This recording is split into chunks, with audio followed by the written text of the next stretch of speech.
Bitti. Bitti. Hadi bay bay. Ver bebi, kaldır elini. Kaldır elini bebek. Kaldır, uzat elini. Uzat babam. Uzat babam, ver ağzına. Ver. Ver hadi, ver. Ver yesin. Ver yesin. Ver yesin. Ver, kandırma, ver. Heh.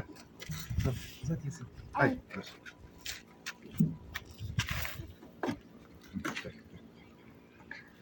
Hadi ver onu da verelim. Aferin oğlum. Aferin. Hadi bakalım, tamam. Hadi.